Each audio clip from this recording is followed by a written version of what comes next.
Good evening. We are back to the study of the Spirit's book.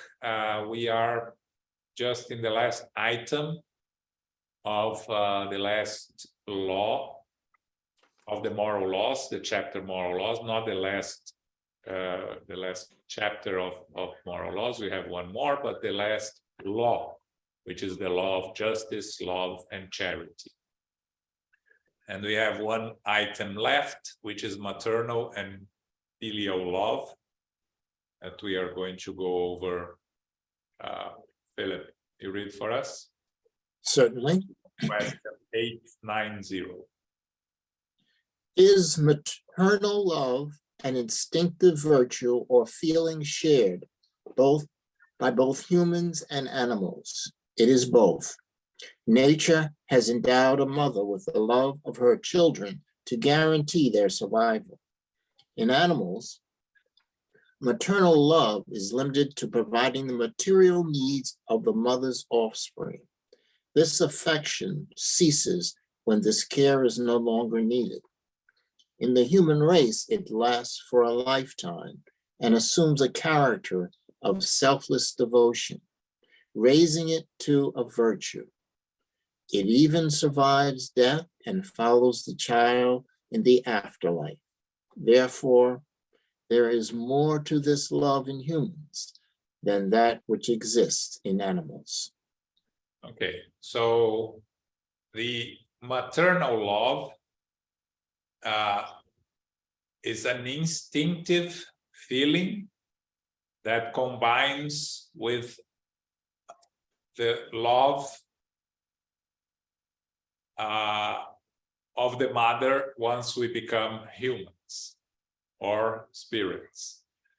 On our evolutionary path, we go through the mineral phase, the vegetable phase, and the animal phase until we reach the individual level as a spirit. We learn in the mineral phase the aggregation and disaggregation as a spiritual principle. In the vegetable phase, we add the autonomic functions that we have. And in the animal phase, we add instinct.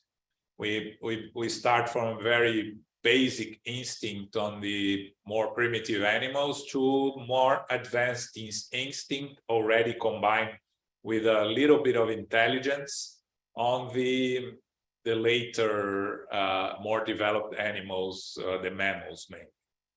So when we become our journey as individual spirits, we bring all of these with us. So the instinctive care that the animal has for the offspring, it's of course belongs to us, and we bring to our incarnations as individual spirits. But then something else changes, which is the maternal love that goes beyond instinct, right? The affection and the care that happens in most cases, especially from the mother to the child.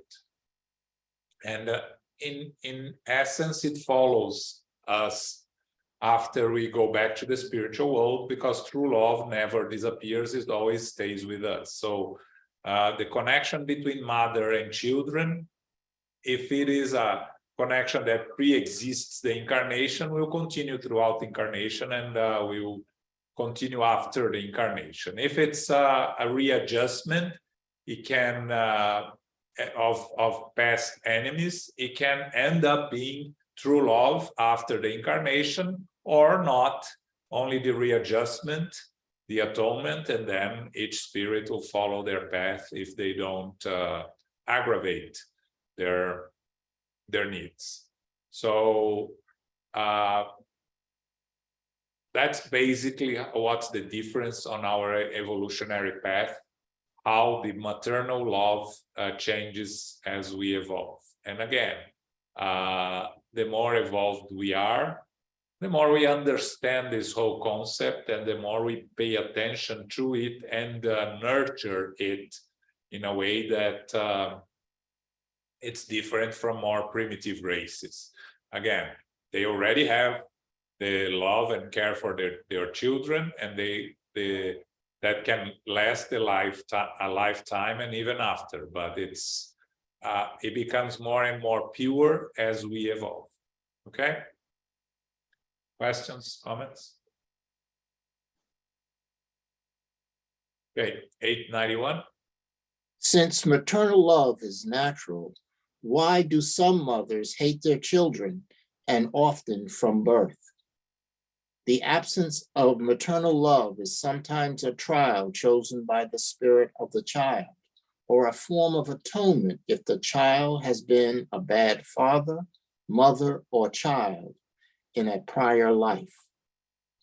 In any case, a bad mother can only embody a bad spirit who tries to make the child fail in the chosen trial. This violation of natural law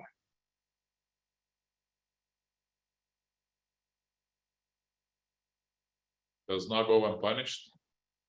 I'm looking for it. And the spirit of the child is rewarded for the obstacles it overcomes. Sorry, Philip. I moved before you finished. So again, we touched a little bit. We come to our families for readjustments or to work together. We come to our families surrounded by our loved ones, by the ones we have issues that we have to resolve, and sometimes spirit that is not part of our familiar evolutionary path is a new spirit that is joining us for the family or for the spirit to grow. Now, if the child is an former enemy of the mother or the father, this is they have this in their subconscious, and when they come to the incarnation, this can manifest and can be enhanced by the difficult relationships. Sometimes you see mothers that really have an aversion to their children since the very early days, but that's uncommon. Normally, mothers will have the natural love for their children, even if it's a spirit that is not a spirit that is connected to them. But sometimes it happens. Sometimes you see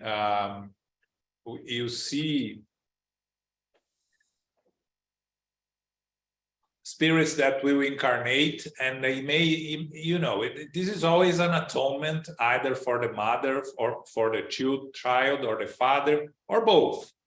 It's an opportunity for those to rebuild the relationship, to readjust.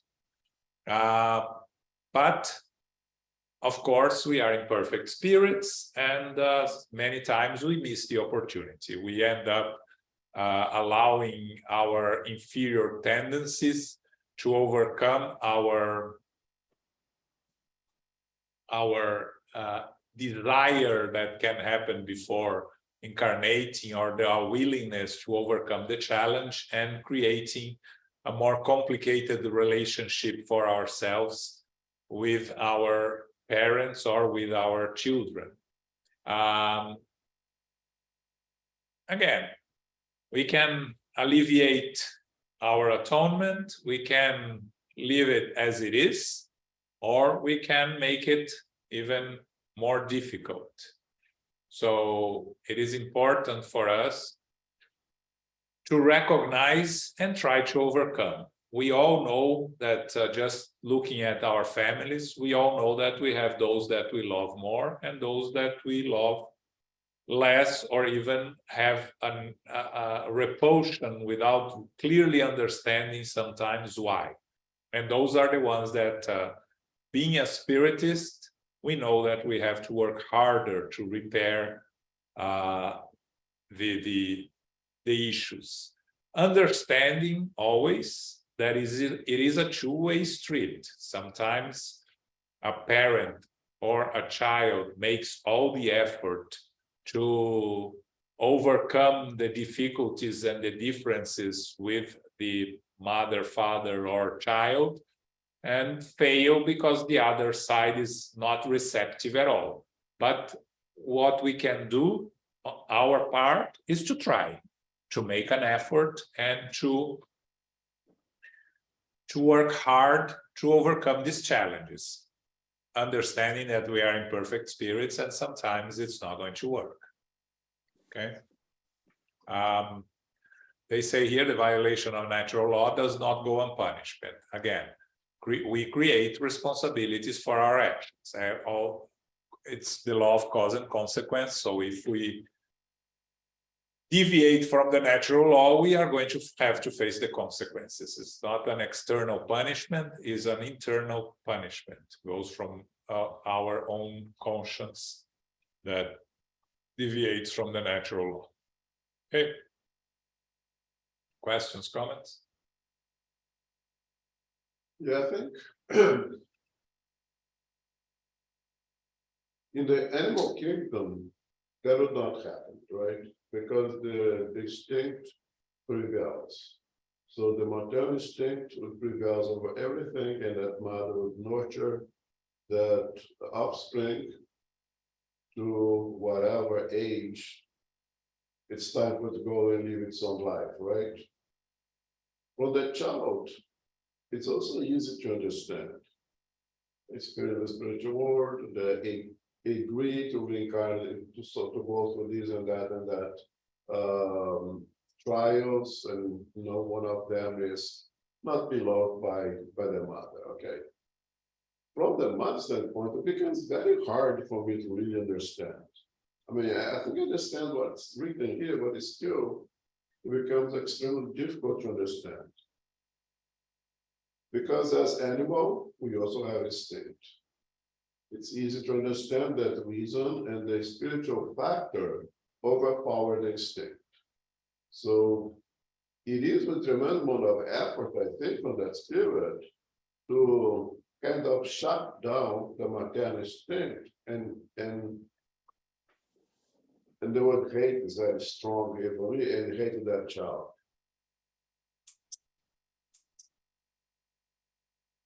But it's still quite extremely difficult to imagine that a mother or a woman would not have love for an offspring. And of course, we would agree that spirit reincarnate as a woman and eventually become a mother would have that as a part of the plan, right? That would be against what you are the descendant of God, right? No one is coming here to do something, no one has planned to do something bad. So to me personally, it becomes very hard to understand this, especially this word hate.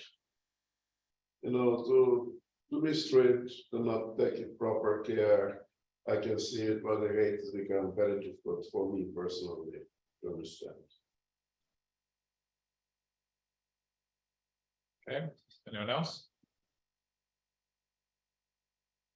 Okay, the last one. When parents have children who cause them grief, are they excused for not feeling the same tenderness they would have felt if the children's behavior had been different? No, because parents are responsible for training their children, and their mission is to put forth every possible effort to lead them to the right road. Besides, the grief of the parents is often the consequence of the bad habits they have allowed their children to adopt from birth. They are forced to reap what they sow. Again, and the responsibility of the parents is a very big responsibility. It's a mission, as they put here. The mission is to educate the child or their children to the best of their abilities, to help them overcome their imperfections, to improve themselves, to evolve morally and intellectually as much as they can, and as much as the child also allows, right? A child, again, we are all eternal spirits. The child is not a new spirit that was created when they were born. So it brings from previous incarnations characteristics that is the mission of the parents to try to notice them early and try to control their bad impulses, to educate them, because from the early ages until they become teenagers is when you can really modify and change the bad habits of children. But sometimes the parents are unsuccessful for different reasons, right? But it's the responsibility of the parents to care as much as possible for their children.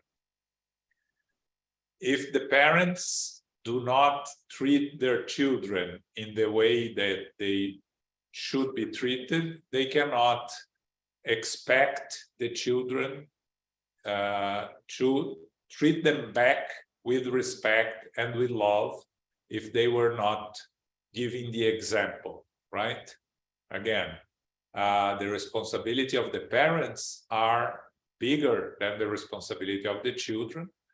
But the children also, if they had received the best possible assistance from their parents, again, understanding that we are all imperfect spirits, so we are not going to be perfect parents. Nobody is going to be perfect parents. But we did the best we can, trying to fulfill our responsibility. And the children are ungrateful. It's their own responsibility and their own. They'll face the consequence for their actions. For the parents, it's really hard and it's heartbreaking. But if they have a clean conscience that they did the best that they could in the task of trying to educate their children, they have to at least find some comfort that they did their part.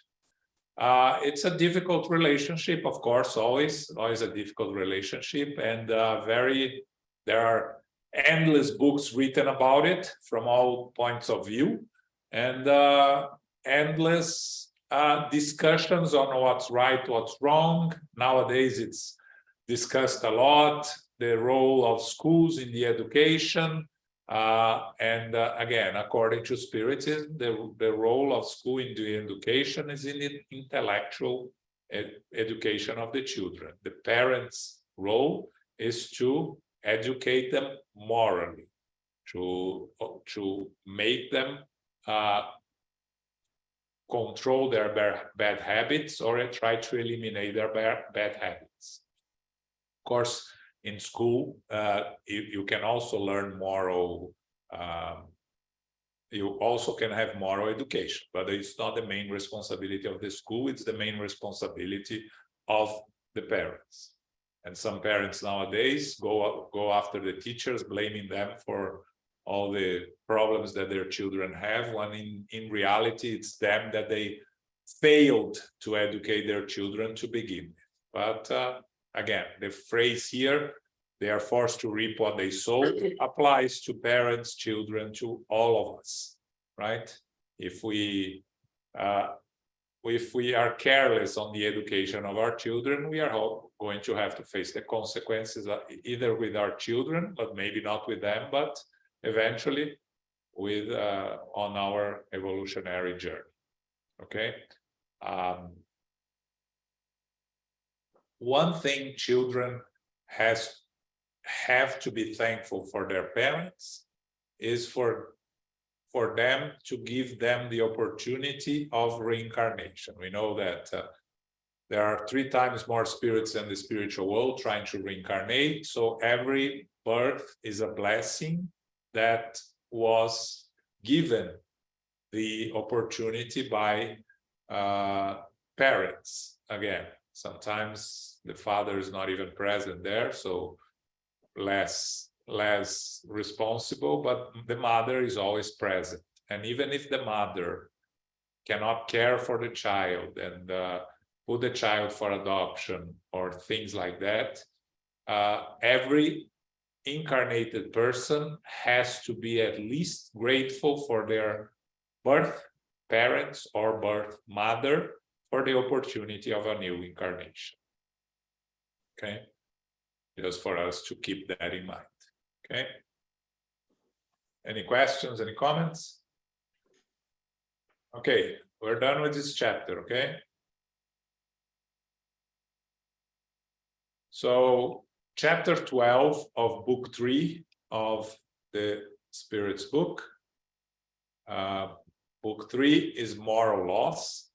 We went through all the laws, and Kardec, very, as usually, very wise, ends it with a chapter that combines everything that we learn and study.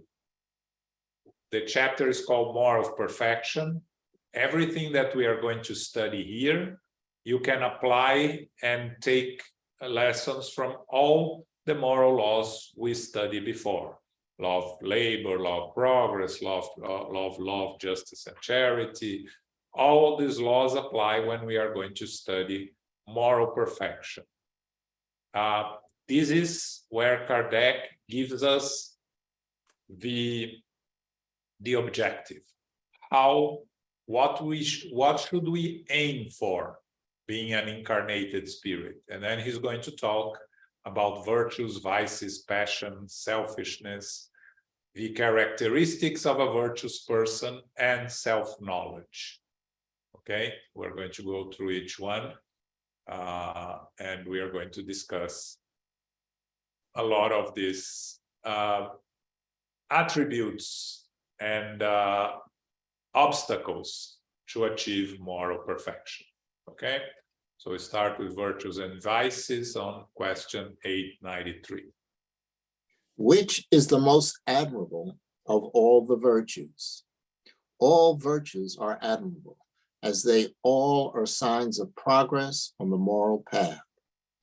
Every act of voluntary resistance to the seductive influence of temptations for wrongdoing is a sign of virtue, but the sublimity of virtue entails the sacrifice of self-interest for the good of others without having any ulterior motives.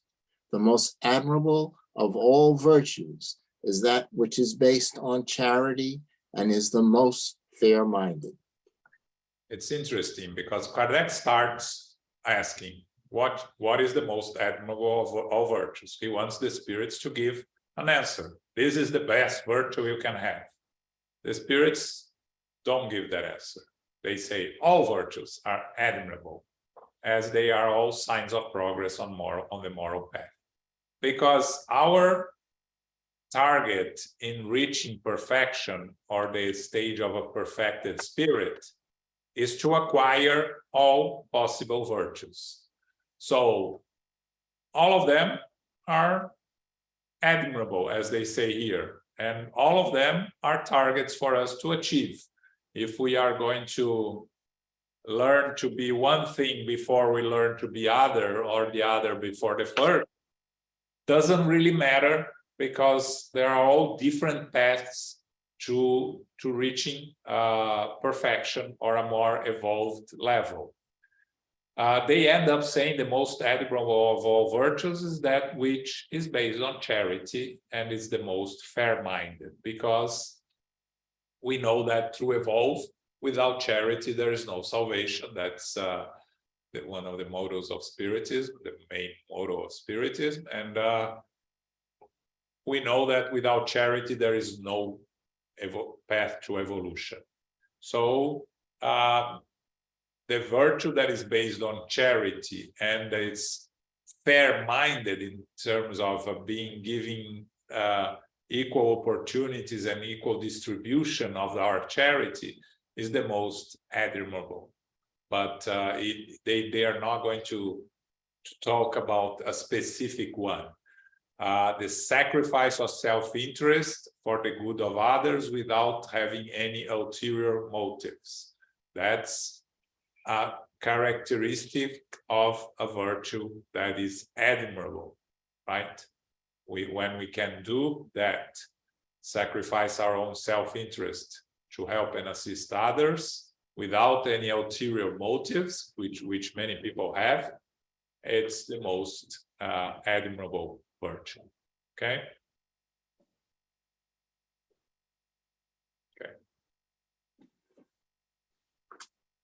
894. Yeah. Some people do good spontaneously without having to overcome any conflicting feelings. Is there as much merit in their action as that of others who have to struggle to overcome the imperfections of their own nature in order to do good? Those who no longer struggle against selfishness have already accomplished a certain amount of progress. They have struggled and succeeded, and they no longer have to put forth any effort into behaving morally and justly. Doing good is perfectly natural to them because kindness has become a habit that they have acquired. They should be honored as veterans are. They have earned their medals. As you are still far from perfection, their behavior is astonishing to you because their action contrasts so strongly with that of the rest of humankind, and you admire it given its rarity. However, the exception in your world is the rule in more advanced worlds. Goodness is everywhere in those worlds because they are only inhabited by good spirits, and even a single foul intention would be considered an exceptional monstrosity. That is why these worlds are happy, and it will be the same on earth when the human race has been transformed and understands and practices the law of charity in its true meaning. Okay. So once we acquire a virtue and it becomes part of who we are, we exercise that virtue spontaneously. But understanding that we all start simple and ignorant, and we evolve acquiring virtues, eliminating imperfections on our long journey to eternity. Someone that do good spontaneously is not because they are privileged. They are just already, they arrived there before we did. But we will all get there one day. When we look at examples in the world, right? Mother Teresa, Francisco Xavier, Nelson Mandela, and we are amazed by their ability to help and assist others, or to forgive, or to overcome the difficulties in a way that looks unbelievable to us.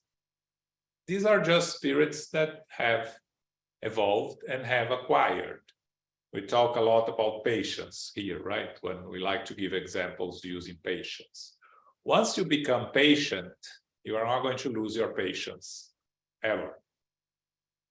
And people look at you and say, wow, I admire how much patience you have, because it's something that belongs to us. We acquired through our evolutionary path. But to get there, we lost our patience many, many times. So the more evolved spirits, again, we all evolve in different paths. So I will have virtues that others won't, and others will have virtues that I don't have. We are all different. we do not have only imperfections. We have many, but we already have some virtues. And when we have those virtues, it comes to us naturally to use them. It's like breathing.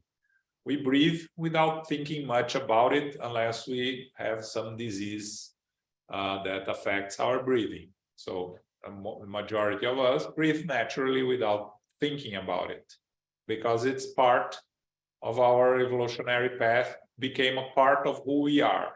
So that's the idea behind goodness, to become a part of us and a part of who we are. So there are people that help others without having to make any effort.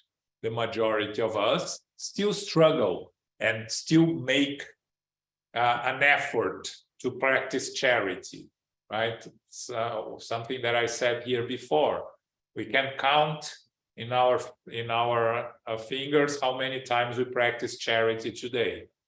We cannot say how many times we breathe it today, right? Because to practice charity is still a challenge. It's not natural. It's not perfectly natural to us. So once we become charitable, charity becomes a part of who we are, we'll practice good spontaneously without thinking about it. I won't remember. I heard a story of Chico Xavier today, but I don't think I'll be able to remember now. So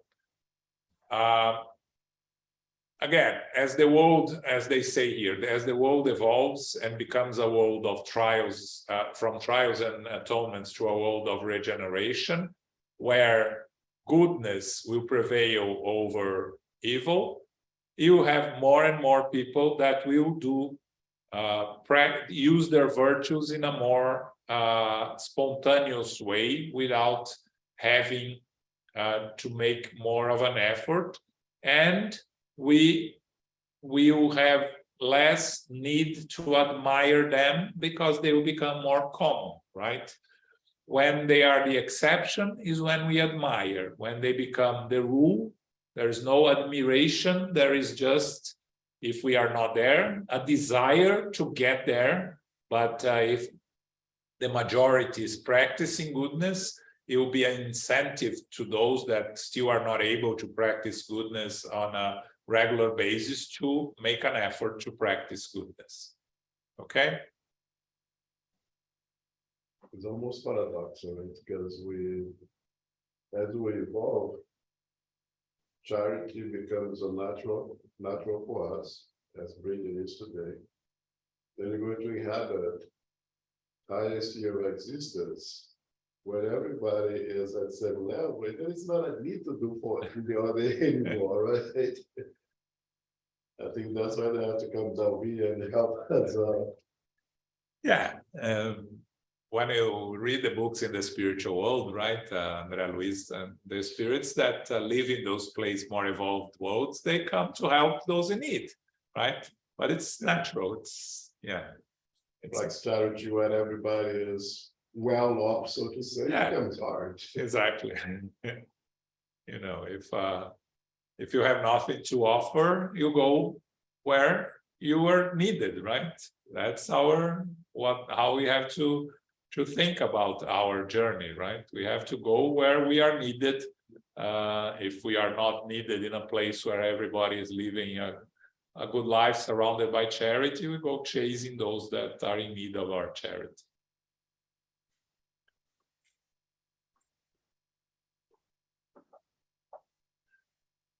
$8.95. Yep. Besides the obvious faults and vices, what is the most characteristic sign of imperfection? Self-interest. Moral qualities are too often like gliding on copper, gilding on copper that cannot withstand the acid test. Some individuals may possess good qualities that help them to appear to be virtuous, but those qualities, despite proving that they have made a certain amount of progress may not be capable of standing trial. The slightest disturbance of their narcissism is enough to reveal their true nature. Absolute disinterestedness is so rare on earth that when you do encounter it, you may very well view it as a phenomenon. Attachment to material things is a sign of inferiority, because the more you care for the things of this world, the less you understand your destiny. Your disinterestedness, on the contrary, proves that you have a more elevated view of the future. That's a very interesting. I remember when the first question, what is the most admirable virtue? No direct answer from the spirits. On this question, the most characteristic sign of imperfection, they give a direct answer: self-interest. If we remember the worst impediments for our moral progress, the spirits answer to us: pride and selfishness. Those two imperfections are defined by self-interest, right? If you are proud, or if you are selfish, you are thinking of yourself before others. If you are selfish, you are thinking before others. If you are proud, you think you are better than others. Both are characteristics of self-interest. So the spirits gives to us a direct answer, the most characteristic sign of imperfection. Every time we are thinking of ourselves first, we are clearly showing signs of imperfection. Again, we are imperfect spirits, so we all are still have many imperfections. But if we need to fight against our imperfections, what we have to look at is our self-interest, right? Every decision that we make, that we are thinking of ourselves before thinking of others, it's a sign of self-interest, and it is a characteristic of a very complicated self-interest imperfection. Now, the spirits say here that absolute disinterest is so rare on earth that when you do encounter it, you may very well view it as a phenomenon, right? And again, we go back to the examples we had, we just mentioned, and we call them phenomenons, right? The exceptions, the Mother Teresa, the Gandhis, the Mandelas of this world, right? And then the spirits remind us that the attachment to the material things of this world is a sign of inferiority.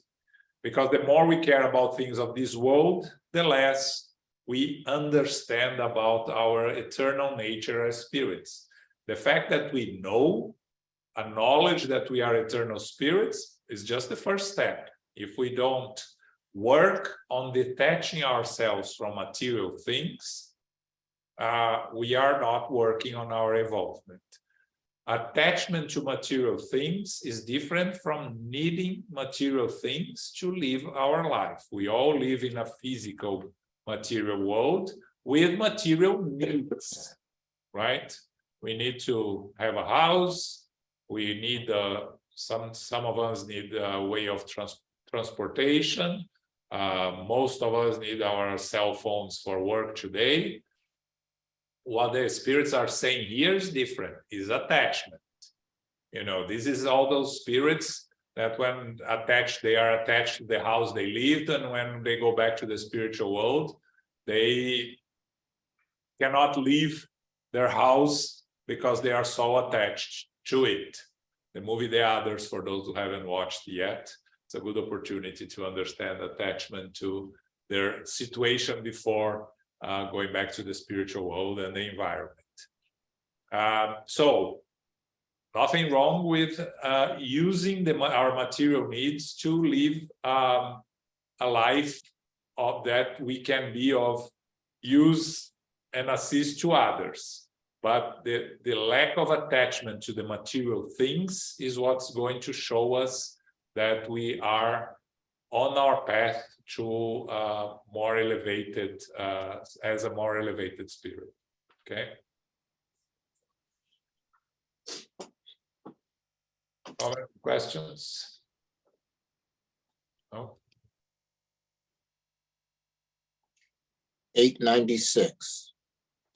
Are there people who are indiscriminately generous and who dole out their money without doing any real good due to their lack of a reasonable plan? Is there any merit in their action? They have the merit of disinterestedness, but not that of the good they might do. While disinterestedness is a virtue, thoughtless spending reveals a lack of judgment, to say the least. Fortune is no more given to some individuals to be thrown away than to others to be locked up in a safe.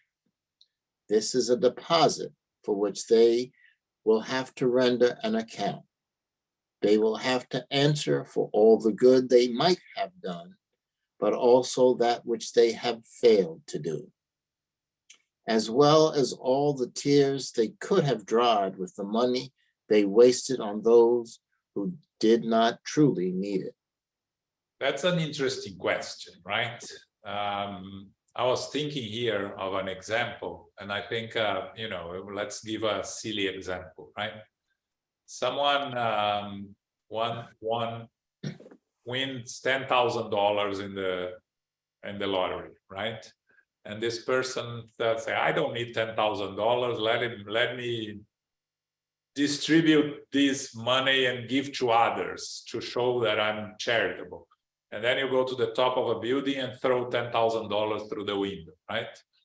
What's the problem with that? Well, the $10,000 are going to fall in the hands of people that need it desperately, and for people that has no need for it at all, without any rhyme or reason, as they say here, right? So the person that showed is generous, showed on one side that have this disinterestedness. On the other side, has no real interest in helping those that really need, because there are ways of utilizing that money for those that need. I use that for money, right? Because that it's more what the spirits are talking about here in this question, but you can use for other things also, right? You have enough clothes and enough things in your home that you can help those in really need, but instead you just drop them in front of your house or building, and to whoever wants grabs it. You are showing disinterestedness on one side and no care for who benefits from that on the other side. So again, it's a charity that is not really a charity that is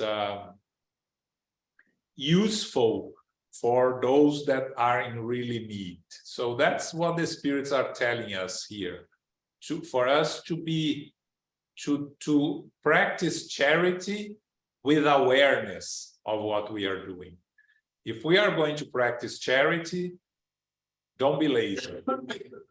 Be actively charitable, looking for those that really are in need, and we have those not far from us, of course. Okay, it's an interesting question. There is merit in, because the spirit have already overcome the attachment to material things in a way, but in another way, it's a spirit that still lacks the ability to practice charity to the fullest.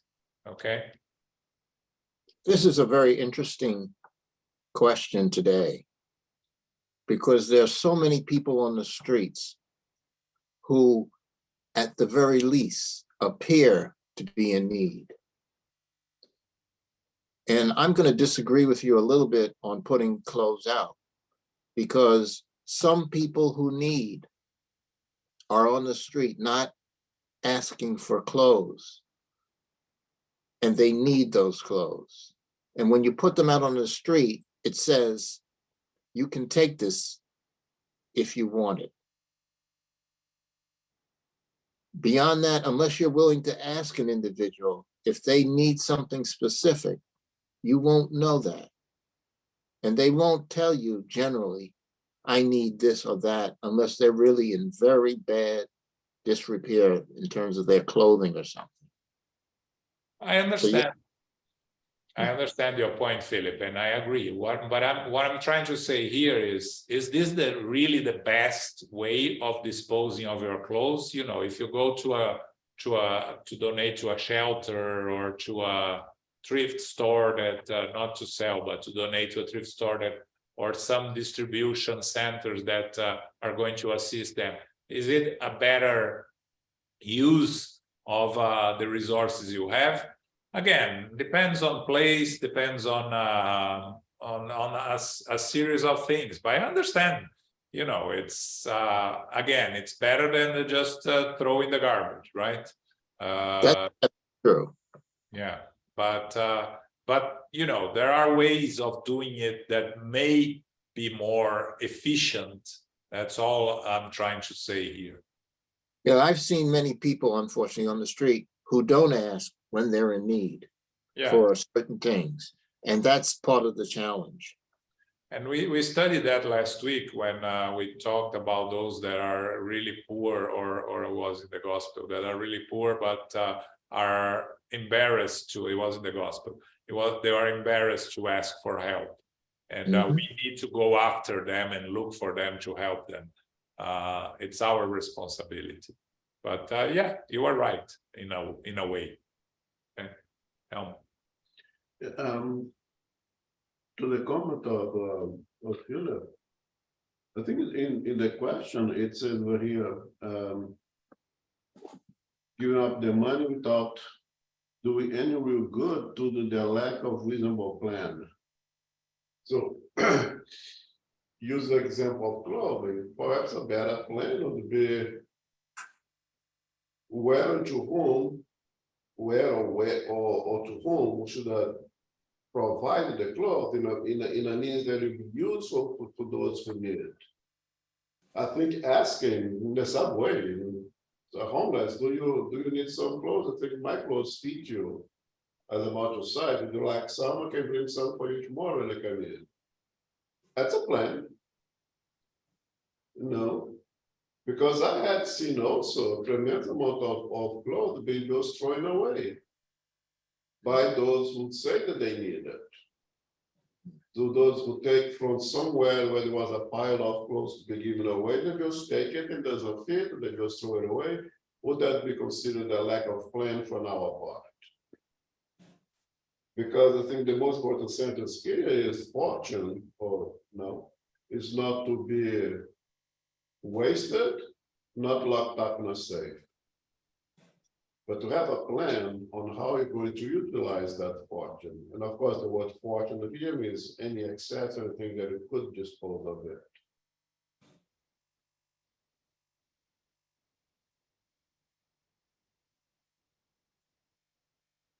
Okay, thanks. Yeah, in the end, you know, the question here talks about do it with an objective to help those that need it. And you have different ways of doing it, but that's the idea behind the question. To have a plan. Yeah, to have a plan, exactly. 897. Yeah. Is it wrong if people do good in the hope that they will be rewarded in the next life, and that their situation will be better there for having done it? Will such an act have unfavorable consequences on their advancement? You should do good for the sake of charity, meaning disinterestedly. It is completely natural to want to advance, to be free from this painful life. The spirits tell us to do good to reach this end. Is it wrong to hope that through doing good, we may be better off than we are on earth? Of course not. But those who do good impulsively, simply for the sake of pleasing God and providing relief to their suffering neighbors, have already reached a higher degree of advancement and are closer to reaching ultimate happiness than their brothers and sisters who, being more selfish, do good in hopes of receiving a reward instead of being compelled by the goodness of their own hearts. B. Should a distinction be made between the good we do for our neighbors and the effort we put forward to correct our own faults? We understand that there is little merit in doing good with the idea that we will be rewarded in the next life. Is it also a sign of inferiority to fix ourselves, conquer our passions, correct whatever flaws we may have, in the hope of bringing ourselves closer to good spirits and elevating ourselves? No. By doing good, we merely mean being charitable. Those who count in every charitable deed they do, how much they will be rewarded in this life or the next, act selfishly. However, there is no selfishness in improving oneself in the hope of getting closer to God, which should be everyone's goal. Okay. So the first question here is if it's wrong to do good in hope that we are going to be rewarded in the spiritual world in the next life. The answer from the spirits is very direct. You should do good for the sake of doing good, meaning disinterestedly. But of course, at our stage of evolution, we need a carrot, right? So if we are doing good because we think that we are going to find ourselves in a better position in the spiritual world, that's better than not doing good at all. It's already a start, right? Because if we continue doing good for hoping that we'll find a better place, eventually goodness will become a part of us, and we will eventually forget that we are doing it for the reward on the next world. It's different from doing good for an immediate reward in the physical life. That's more of a problem, because then it deals with our self-interest and pride and selfishness. We want the reward here in this life. We want our name in the building or our appreciation for our fellow humans, and that's, again, still better than doing nothing, but less merit than doing it for the sake of finding a better place in the spiritual world. Then they ask that the second question, if it's natural to want to get free of this life and move to a better place, right? And the Spirit says there's nothing wrong with that, but for those that are doing good impulsively only for the sake of pleasing God and providing relief, have already been reached a higher degree of advancement. Again, those that this comes as second nature to them will be more advanced than those that are still making an effort to do good and to help others. And then on part B, Kardec asks the spirits if there is a distinction between the good that we do for our neighbors and the effort that we make to correct our own faults. Again, by practicing charity and doing good to others, we are making an effort to correct our own faults, even if it's unconscious. If we think about the rewards, like they say here, in every charitable deed they do, they think about the reward and they, in this life or next, we're acting selfishly in a way, right? But if we are trying to get better, to achieve moral evolution, it should be everyone's goal, as they say here. So again, not trying to quantify goodness, not try to divide between our involvement and the need to help others, putting it all together. The more we do it without thinking, the more we are going to progress. Okay? I think that have the knowledge, have the intellectual knowledge that it's a natural consequence. You know, the good that I do to others will come back to me somewhere, somehow. Just knowing that it's a natural consequence, it's good. But I think of others who are completely disbelievers. There is nothing after this physical body dies, and continue and are equally charitable, equally able to put others first above themselves. Those are the ones that really have reached that level of complete disinterestedness.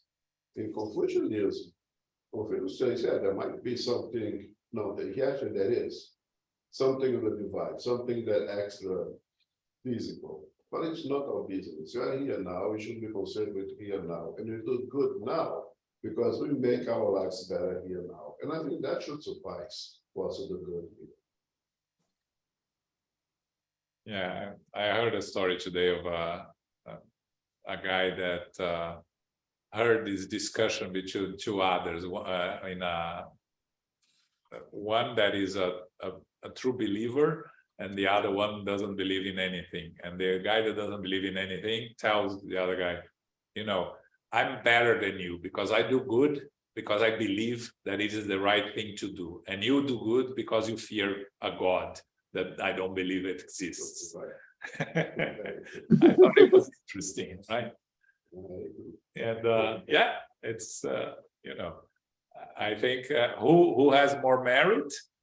The guy that does good because he believes that's the right thing to do. Doesn't need religion. He doesn't need religion. The guy that does good because he or she fears God. You know, you have you know, something behind your goodness. It's not really, doesn't come from you. It comes from your fear, right? The question is, all right, I'm gonna tell you right now, you're doing good right now, but after this life, it'll be the same, make no difference. If you did good or did bad, once you go back to the spiritual world, would you continue doing good? Yeah, that's the big question. Yeah. Well, okay, we have to stop here. Next week we come back to question 898. There are still some questions in this chapter. We will be closed Monday. It's Memorial Day, okay? So SGNY will be closed. For those that come to our Monday meeting, please be aware that will be closed. Because of the holiday, the weekend of the holiday, we also do not have the Saturday live presentation by the United States Spiritist Federation. But we do have our Sunday meeting, which is our Q&A, because it's the last Sunday of the month. So please join us, bring your questions. Let's talk a little bit about everything related to Spiritism, okay? The book club next week is going to read chapter 4, But after that, we'll be on a summer break, coming back only on August 15th. So your last chance to join them is next Wednesday. Actually, in 2 weeks, yes, next Wednesday is till May 31st. So 2 weeks more of the book club, and then it'll stop for a couple of months until August 15th, okay? But next week, chapter 4 of the book, Prelude to the Divine Kingdom. Carol, can you do our final prayer, please? Sure. Thank you very much, John and Elmo, and thank you, Philip, for reading for us tonight and everyone who is participating. Infinite Creator and Supreme Intelligence, we give thanks for the opportunity to be together for our study of the Spirit's book, chapter 11 and 12. Parents are responsible for the guidance and moral training of their children. Love is important to their upbringing, their training, and survival. There can be new challenges and obstacles due to cause and consequence from past lives or prior connections. All virtues are important on the path of moral evolution. Pride and selfishness are characteristics of self-interest. Strong attachments to the material things can be problematic and usually are. May we be proactive and endeavor to do good without considering the personal rewards. Do good for the sake of doing good, and we will make progress. We give thanks to the spiritual benefactors and the good spirits for guiding and inspiring us. May we receive the love, light, and peace of Christ within us, and for our loved ones, our directors, the counselors, the mediums, and workers. We pray for inner peace and world peace, and for those who are suffering in the physical world, as well as the spiritual worlds. We pray for SGNY and all Spiritist centers throughout the world to grow, expand, and be protected. As we close, we humbly ask for safety, protection as we return to family, friends, loved ones, and coworkers. May we go forth now as beacons of love, of light, of peace, and of sincere charity. So be it.